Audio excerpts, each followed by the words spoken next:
Hello friends, welcome back to my YouTube channel. तो friends, ये रिश्ता क्या कहलाता है कि आने वाले एपिसोड में आप देखेंगे अक्षा और नंदिनी दोनों आपस में बात कर रही होती है। नंदिनी बताती है अक्षा को कि अक्षा, मैं तुमसे कैसे कहूँ कि मेरी मेरी सास ने, मोहित की माँ ने मना कर दिया है बाबूजी को यहाँ पे रखने से। मुझे ये कहते हुए कितना बुरा लग रहा है, मैं क्या करूँ। तभी अक्षा कहती है, दीदी आप परेशान मत होइए, सब ठीक हो जाएगा, आप बिल्कुल भी परेशान मत होइए। तभी अक्षा कहती है कि दीदी आप बिल्कुल मत सोचिए ये सब। और नंदिनी कहती है, अक्षा मुझे माफ़ कर देना, तुम संभाल लेना सब कुछ। आगे आप देखेंगे इधर सभी लोग हॉल में होते हैं। तभी पता चलता है कि इधर सभी लोग, चीकू और बाकी सभी लोग विदेश जा रहे होते हैं, इसीलिए मिलने चीकू की नानी, उनके नाना जी और साथ में अनन्या बिटिया आई हुई होती है। और कहते हैं कि तुमने बताया नहीं कि तुम लोग वहाँ जा रहे हो विदेश। आगे आप देखेंगे इधर नमन अपना काम कर रहा होता है और मुस्कान भी कॉफ़ी बना रही होती है। तभी नमन के पापा पहुँच जाते हैं और दोनों को देखते हैं। कहते हैं, बेटा मैं सोच रहा हूँ क्यों ना हम ऊटी या गोवा कहीं बाहर चलते हैं। तभी नमन कहता है कि डैड अभी तो नहीं हो पाएगा, अभी प्रोजेक्ट, फिर वैसे भी कॉलेज खुल जाएंगे और मुस्कान तो वैसे ही कॉलेज खुला हुआ है, वो मेरी वजह से यहाँ पर आ गई। तभी मुस्कान कहती है कि हाँ डैड, बस वाइवा का जैसे ही पता चलेगा मैं चली जाऊँगी। तभी डैड कहते हैं उनके कि अरे तो तुम चले जाना चाहिए, तुम यहाँ पर क्यों हो। तभी मुस्कान कहती है, डोंट वरी डैड, जैस मुझे बता देगी मैं वैसे ही चली जाऊँगी। और इधर डैड परेशान होते हैं। तभी नमन कहता है, क्या हुआ डैड। तभी डैड कहते हैं कि मैं सोच रहा था कि तुम लोग मेरे साथ ही रहो। लेकिन इधर नमन कहता है, तो क्या हुआ, हम मुंबई में भी तो अकेले रहते थे ना। इधर नमन के डैड और मुस्कान के कहते हैं कि मुंबई की बात और थी। इधर आप देखेंगे अक्षरा के ससुराल में सभी लोग बैठे बातें कर रहे होते हैं। तभी अक्षरा कहती हैं कि माँ आपकी ये चोट कैसे लगी, आपने बताया नहीं। तभी अक्षरा की माँ कहती हैं, क्या बताती, मैं बताना चाहती थी तुम्हें, सोचा मिलके ही बता दूंगी। वैसे भी बाल बाल बचे, जेवर चले गए मगर गला बच गया।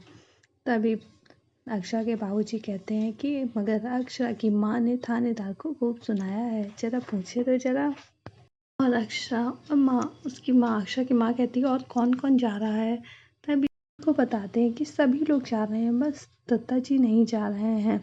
तभी इधर चीकू बोल पड़ता है कि दत्ता जी तो माँ, मोहित और यश के साथ रुकेंगे, खूब मस्ती करेंगे, उन्होंने कहा है, फूफा जी ने खूब मस्ती कराएंगे।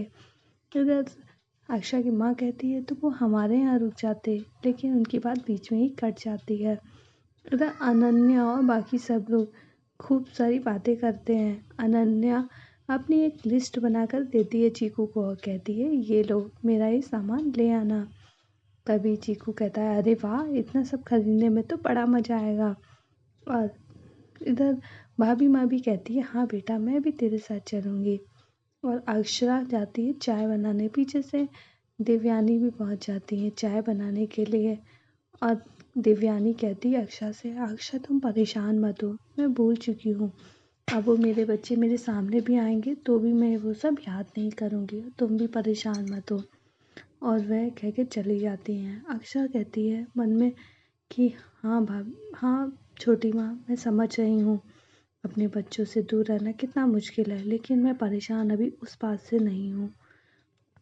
तभी भाभी माँ आ जाती हैं और कहती हैं कि चलो सही है, वैसे तुझसे सच सच कहूँ मुझे अच्छा तो नहीं लग रहा है, तुम्हारे घर वाले क्या सोचेंगे, मैं अकेली जा रही हूँ, लेकिन मेरा भी बड़ा मन था विदेश जाने का। तभी अक्षा बताती है कि नंदिनी दीदी, क्या अब दत्ता जी नहीं जा पाएंगे, उनकी सास ने मना कर दिया है। ये बात सुनकर भाभी माँ कहती हैं, अरे तो कोई बात नहीं, मैं रह लूँगी, वैसे भी मेरा मन, मुझे क्या करना वहाँ जाकर, तुम लोग जाओ। ये बात अक्षरा की माँ सुन लेती है और बाहर जाकर विशंबा से इशारे में कहती हैं। आगे आप देखेंगे तभी अक्षरा और भाभी माँ दोनों लोग चाय लेकर आ जाते हैं। तभी राजश्री बहन भाभी माँ के पास बैठती है, उनसे कहती हैं, अरे क्या ज़रूरत थी इतना सब करने की आपको। और कहती है कि हम आपसे एक बात कहें कि आप अगर हमें आप अपना ही समझती तो दत्ता जी को क्यों ना हमारे पास छोड़ देती। तब तभी नंदिनी की माँ खामोश रहती हैं और इधर राजवन्ना कहते हैं अरे वो मोहित जमाई साहब ने इतना प्यार से कहा और नंदिनी बिटिया भी चाहती थी इसीलिए। और बार बार आग्रह करने पर विशंबर भी बोल कहते हैं कि अरे दत्ता जी को हमारे यहाँ ही कह छोड़ दीजिए, हम उनसे बात कर लेंगे। मोहित इधर नैतिक भी कहता है कहीं मोहित नाराज ना हो जाए, लेकिन अक्षा कहती है ये अच्छा रहेगा, वैसे हम इस बात पे सोच सकते हैं। और तभी राजश्री बहन और विशंबर कहते हैं तो ठीक है तय रहा, अब दत्ता जी हमारे यहाँ ही रुकेंगे और आप बिल्कुल फिक्र मत करिए, हम लोग दत्ता जी की अच्छे से सेवा करेंगे। दत्ता जी की वो ससुराल है और हमारे यहाँ जमाइयों का बड़ा आदर सत्कार किया जाता है और सभी लोग बहुत ही खुश हो जाते हैं। और ये बात सुनकर भाभी माँ भी खुश हो जाती हैं, कहती हैं ठीक है। आगे आप देखेंगे मोहित के घर में यश की दादी उसे खाना खिला रही होती, तभी यश मना कर देता है, चिल्ला के बोलता है नहीं मुझे नहीं खाना है, आप गंदी हो, आपने नानू को यहाँ आने से क्यों मना कर दिया। तभी ये मोहित की माँ आती हैं और नंदिनी से कहती हैं भड़का दिया मेरे पोते को मेरे खिलाफ, तुम्हें क्या मिला इससे। तभी वहाँ पर मोहित आ जाता है और कहता है कि माँ नंदिनी ने कुछ नहीं कहा यश से, आपको लगता है यश छोटा है लेकिन वो बड़ा हो रहा है, वो सब समझता है और आप अभी भी रिश्ते निभाना नहीं जानी ना। आपको क्या लगा कि ये सब करके यश खुश होगा। तभी वहाँ पर नंदिनी के पास मैसेज आता है अक्षरा का। तभी मोहित कहता है किसका मैसेज है, वो पढ़ता है, कहता है देखो भाभी ने अपनी माँ के यहाँ भेज दिया, ये होते हैं रिश्ते।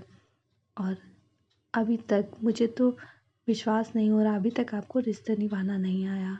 आगे आप देखेंगे इधर नंदिनी की माँ आती हैं दत्ता जी के पास और कहती हैं कि अब आप हाँ नंदिनी के घर नहीं जाएंगे बल्कि अक्षरा के घर जाएंगे रहने के लिए। ये बात सुनकर दत्ता जी बहुत खुश हो जाते हैं, कहते हैं अरे ये तो मेरे मन की बात हो गई। तभी भाभी माँ कहती हैं इसका मतलब आप वहाँ जाना नहीं चाहते थे। तभी दादाजी कहते हैं मैं बिटिया के ससुराल नहीं जाना चाहता था। और तभी वे कहते हैं कि अगर तुम आपसे कह देता तो क्या आप चाहती भी थे।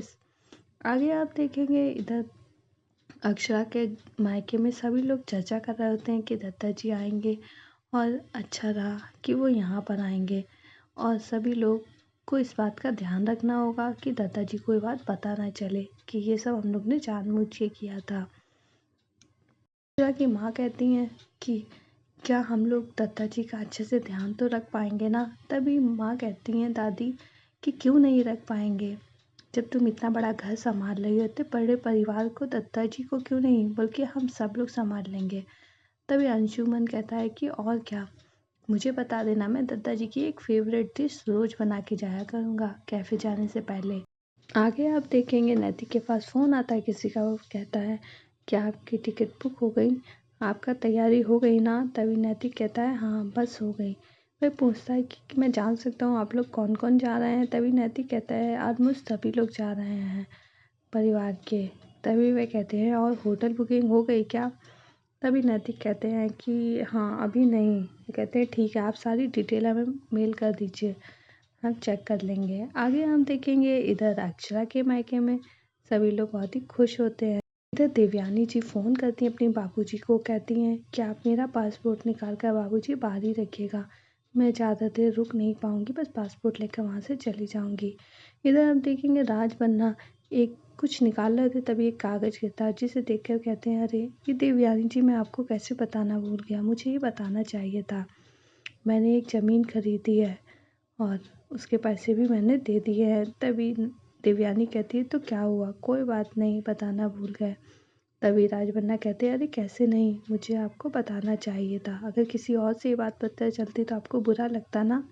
तभी देवयानी रोने लगती है और तभी राजबन्ना कहते हैं अरे क्या हुआ, मुझने कुछ गलत कह दिया क्या। तभी देवयानी कहती है नहीं, आप तो मुझे अपनी हर छोटी छोटी बात बताते हो, मैंने आपको इतना बड़ा सच नहीं बताया है। तभी वे कहते हैं क्या, फिर बताती हैं कि मैंने नमन और मुस्कान का आपको सच नहीं बताया है। आगे आप देखेंगे वर्षा और शौर्य दोनों परेशान होते हैं कि अनन्या टीवी बहुत देखने लगी है, उसके लिए ठीक नहीं है और दोनों लोग उसे किसी और काम में उलझाने की कोशिश करते हैं। शौर्य तो उसके साथ गेम भी खेलने जाता है, लेकिन उसका फ़ोन कॉल आ जाता है जिसकी वजह से वे नहीं खेल पाता। तभी वर्षा कहती है ठीक है मैं खेलूँगी और वर्षा खेलने लगती है। तभी वहाँ पर बाबूजी और राशि बहन आ जाते हैं। तभी अनन्या वापस से टीवी देखने लगती है। आगे आप देखेंगे इधर अक्षरा से नैतिक कहते हैं आप ना पैकिंग कर लीजिए लेकिन ज़्यादा सामान मत ले जाइएगा। तभी अक्षरा कहती है कितना भी कम रखूँगी लेकिन कपड़े जूते वगैरह सब रखूँगी तो सामान तो हो ही जाएगा ना। नैतिक कहते हैं हाँ लेकिन आप वहाँ ना ये सूट ये सब मत पहनिएगा, वहाँ पर आप स्कर्ट पहनिएगा। तभी अक्षरा कहती है अच्छा शर्म नहीं आती है बोलते हुए, यहाँ बाबूजी के सामने मैं ये सब पहनूंगी, अगर इतना ही था तो कहीं और ले जाते ना। अक्षा कहती हैं ठीक है अब आप हमसे कुछ भी नहीं कहेंगे, मैं कितना सामान कर रही हैं ना ही रोकेंगे। तभी बाबूजी आ जाते हैं और कहते हैं कि लोगों ने भी मुझसे ये बात छुपाई। तो फ्रेंड्स वीडियो पसंद आई तो लाइक कर दें, अगर आप हमारे चैनल पर नया है तो हमारे चैनल को सब्सक्राइब कर लें। Okay friends, bye bye.